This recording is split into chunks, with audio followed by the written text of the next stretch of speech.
হরে কৃষ্ণা, রাধে রাধে। আজকে আমি তোমাদের সাথে চলে এসেছি নতুন একটা ভিডিওর সাথে চন্দন যাত্রা বা চন্দন যাত্রার মাহাত্ম্য নিয়ে আলোচনা করতে। এই অক্ষয় তৃতীয়া থেকেই শুরু হয় চন্দন যাত্রার মহা উৎসব এবং 21 দিন ব্যাপী এই চন্দন যাত্রা মহা উৎসব চলে।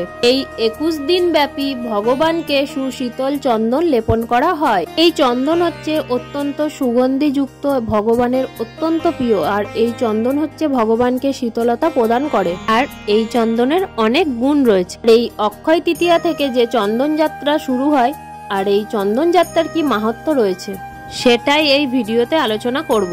আর এই অক্ষয় তৃতীয়া থেকে যে চন্দন যাত্রা শুরু হয় এর কি মাহাত্ম্য রয়েছে আর কোন শাস্ত্রে রয়েছে এই সম্পর্কে স্কন্দ পুরাণে উৎকল খণ্ডে রয়েছে। স্বয়ং ভগবান জগন্নাথ মহারাজ ইন্দ্রপুলকে স্বপ্নাদেশ করেছিলেন যে এই অক্ষয় তৃতীয়া অর্থাৎ বৈশাখ মাসের শুক্লপক্ষ তৃতীয়া থেকে 21 দিন ব্যাপী ভগবানকে যেন সুশীতল চন্দন লেপন করেন, ভগবানকে মলয়জ চন্দন লেপন করেন।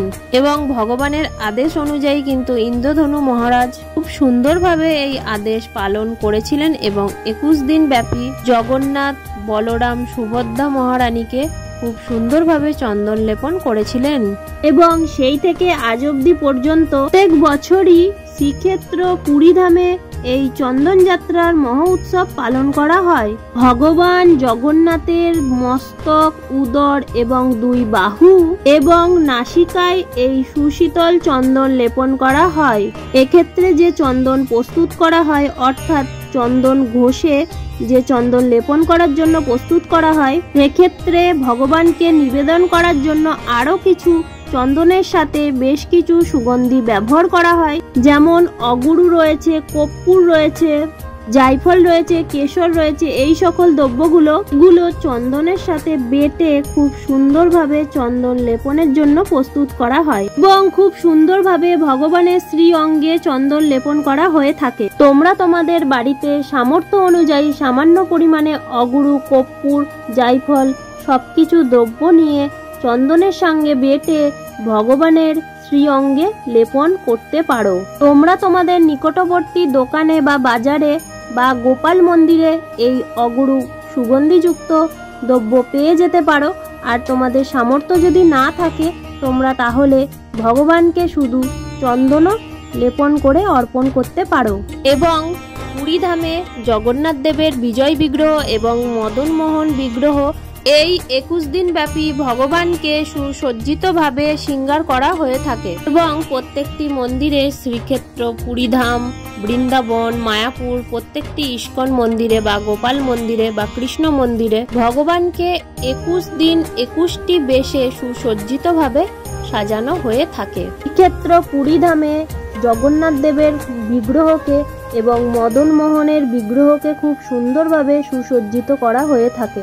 মদন মোহনের 2 স্ত্রী শ্রীদেবী এবং ভূদেবী খুব সুন্দরভাবে সুসজ্জিত হয়ে থাকে এবং তার 2 স্ত্রী সহ মদন মোহন নৌবিহার হয়ে থাকে। পুরীধামের সব থেকে বড় পুষ্করিণী, যেটাকে চন্দন পুষ্করিণী বলা হয়, নরেন্দ্র সরোবর। এই নরেন্দ্র সরোবর এখানে চন্দন যাত্রা উপলক্ষে ভগবান নৌবিহার করে থাকে। পঞ্চশিব বিগ্রহ স্থাপন করে নৌবিহার করা হয়ে থাকে। পুরীর জগন্নাথ মন্দিরে উত্তর পূর্ব দিকে অবস্থিত এই নরেন্দ্র সরোবর, যেখানে 21 দিন ব্যাপী ভগবানের নৌবিহার হয়ে থাকে এবং ভক্তরা সেখানে কীর্তন করে থাকে, অর্থাৎ কীর্তন সহযোগে নৌবিহার হয়ে থাকে। এছাড়াও বৃন্দাবন, মায়াপুর যত ইস্কন মন্দির আছে সব মন্দিরেই নৌবিহার হয়ে থাকে। কোনো কোনো মন্দিরে 7 দিন, কোনো কোনো মন্দিরে 5 দিন, আবার কোনো মন্দিরে 1 দিনও নৌবিহার হয়ে থাকে। এই চন্দন যাত্রা মহা উৎসব উপলক্ষে বিভিন্ন জায়গায় বিভিন্ন ক্ষেত্রে এই নৌবিহার হয়ে থাকে এবং ভগবানকে যে চন্দন প্রদান করা হয় অর্থাৎ সুগন্ধিযুক্ত দ্রব্য দিয়ে যে চন্দন লেপন করা হয়, ভগবানকে চন্দন অর্পণ করার মাধ্যমে আমরা জড় বাসনা থেকে মুক্ত হতে পারি। ভগবানের চন্দন লেপন হচ্ছে এক প্রকার ভক্তিমূলক কর্ম। এবং চন্দন হচ্ছে সর্বশ্রেষ্ঠ প্রলেপন। যেহেতু বৈশাখ মাস অত্যন্ত উষ্ণ থাকে, যেহেতু বৈশাখ মাসে সূর্যের উত্তাপ বৃদ্ধি পায়, সেহেতু বৈশাখ মাসে তুলসীকে জল দান করা হয় এবং বৈশাখ মাসের এই অক্ষয় তৃতীয়া থেকে 21 দিন ব্যাপী ভগবানকে চন্দন লেপন করা হয়। কারণ চন্দনের একটি গুণ রয়েছে, চন্দন সাধারণত শীতলতা প্রদান করে আর চন্দনের মধ্যে একটা কুলিং এফেক্ট রয়েছে। যেহেতু চন্দন শীতলতা প্রদান করে, তাই ভগবান ভক্তের মাধ্যমে এই লীলা প্রকটিত করেছেন। তাই আজ লাখো লাখো ভক্তরা এই চন্দন যাত্রার মহা উৎসব পালন করে থাকেন ভগবানের সন্তুষ্টি বিধানের জন্য।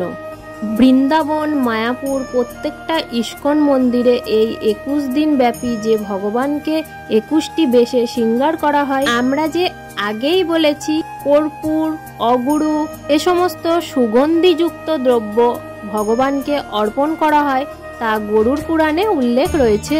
সমস্ত প্রকার সুগন্ধিযুক্ত দ্রব্যের মধ্যে রয়েছে চন্দন, তাই ভগবানের শ্রেষ্ঠ প্রিয় জিনিস হচ্ছে চন্দন। আর স্কন্দ পুরাণে এটা উল্লেখ আছে যে ভগবানকে এই বৈশাখ মাসে 21 দিন ব্যাপী যে ভক্তরা চন্দন লেপন করেন বা চন্দন অর্পণ করেন, তারা অবশ্যই, এবং সেটা যদি শঙ্খ দিয়ে হয়, তারা বহু বছর ব্যাপী সন্তুষ্টি লাভ করেন। কারণ ভগবান অত্যন্ত সন্তুষ্ট হন এই চন্দন লেপন করার মাধ্যমে। যেহেতু ভগবান সন্তুষ্ট হবেন, তাহলে ভক্তরা অবশ্যই তাতে সন্তুষ্ট হবেন। যদি কোনো ভক্ত তুলসী মঞ্জুরি বা তুলসী পত্র দিয়ে ভগবানকে যদি চন্দন লেপন করতে পারেন, তার যে মনোবাসনা রয়েছে সেটা জড় বাসনা হতে পারে বা ভগবানকে সন্তুষ্টি করার জন্য বাসনা হতে পারে, ভগবান সেবায় যুক্ত হওয়ার জন্য বাসনা হতে পারে, তার সকল মনোবাসনা পূর্ণ হয়ে থাকে। এবং নারদ পুরাণে কিন্তু একই কথা উল্লেখ রয়েছে যে কেউ যদি ভগবানকে তুলসী পত্র দ্বারা বা তুলসী মঞ্জুরি দ্বারা ভগবানকে যদি চন্দন লেপন করে থাকেন, তুলসী সহিত চন্দন ভগবানের অত্যন্ত প্রীতিকর, এতে ভগবান অনেক বেশি সন্তুষ্ট হন। এবং বামন পুরাণে বলা হয়েছে চন্দন বৃক্ষে স্বয়ং লক্ষ্মী দেবী অবস্থান করেন, সেই কারণে চন্দন গাছ হচ্ছে লক্ষ্মী স্বরূপা। তাই চন্দন গাছটি শীতলতা প্রদানকারী এবং ভগবানের অত্যন্ত প্রিয়। অগ্নি পুরাণ, বরাহ পুরাণ, বিষ্ণু পুরাণ এবং অনেক শাস্ত্রতে লেখা রয়েছে যে প্রতিদিন এই চন্দন সহিত বিশ্ব ব্রহ্মাণ্ডের পূজা করবে, অর্থাৎ পরমেশ্বর শ্রীকৃষ্ণের পূজা করবে।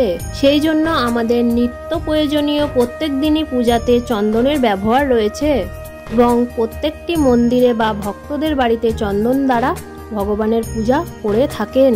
বিশেষ করে বৈশাখ মাসের এই চন্দন যাত্রা আরো বিশেষ মাহাত্ম্য অনেক শাস্ত্রে রয়েছে, যাতে আরো বেশি করে ভক্তরা অংশগ্রহণ করতে পারে, ভগবানকে আরো বেশি পরিমাণে চন্দন লেপন করতে পারেন। নৃসিংহ পুরাণে উল্লেখ রয়েছে যদি কেউ কুমকুম অগরু সহিত চন্দন বেটে ভগবানকে অর্পণ করতে পারেন, তাহলে সেই ভক্ত কোটি বছর যাবৎ দেবলোকে বাস করতে পারেন।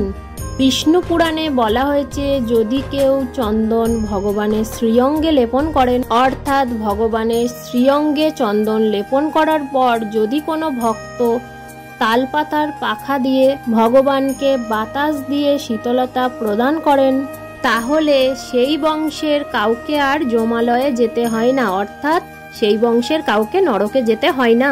ভগবান এতটা মাহাত্ম্যপূর্ণ করেছেন। বিশেষভাবে চন্দন যাত্রা মহা উৎসব উপলক্ষে আপনারা ভগবানকে চন্দন লেপন করতে পারেন। ভগবান শ্রীকৃষ্ণ, রাধারানী, গোপাল, জগন্নাথ দেব, পঞ্চশীল সমস্ত ভগবানকে অবশ্যই চন্দন লেপন করতে পারেন।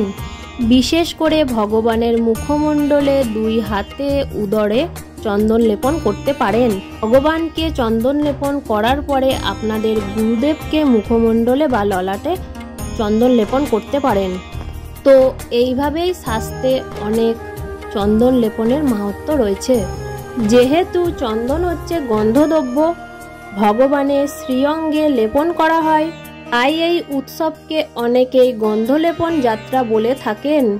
তাই আজকে আমরা জেনে গেলাম চন্দনের মাহাত্ম্য বা চন্দন যাত্রার মাহাত্ম্য। আর চন্দন কিভাবে ভগবানকে নিবেদন করার মাহাত্ম্য। এই অক্ষয় তৃতীয়া থেকে 21 দিন ব্যাপী বাড়িতেই আপনারা ভগবানকে চন্দন লেপন করতে পারেন। বাড়িতেই আপনারা কর্পূর অগুরুর সহিত চন্দন বেটে সুশীতল চন্দন ভগবানকে অর্পণ করতে পারেন। তুলসী পত্রের সহিত ভগবানকে ভগবানের শ্রীঅঙ্গে চন্দন অর্পণ করতে পারেন বা লেপন করতে পারেন। যারা আমার নতুন বন্ধু আছো তারা অবশ্যই আমার চ্যানেলটাকে সাবস্ক্রাইব করে রেখো এরকম নতুন নতুন ভিডিও পাওয়ার জন্য। আর যারা আমার পুরনো বন্ধু আছো তারা আমার পাশে থেকো এইভাবেই। আর তোমাদের বন্ধুদের কাছে, আত্মীয় স্বজনের কাছে আমার এই ভিডিওটাকে বেশি বেশি করে শেয়ার করে দাও, যাতে সবাই চন্দনের মাহাত্ম্য সম্পর্কে জানতে পারে। হরে কৃষ্ণা, রাধে রাধে।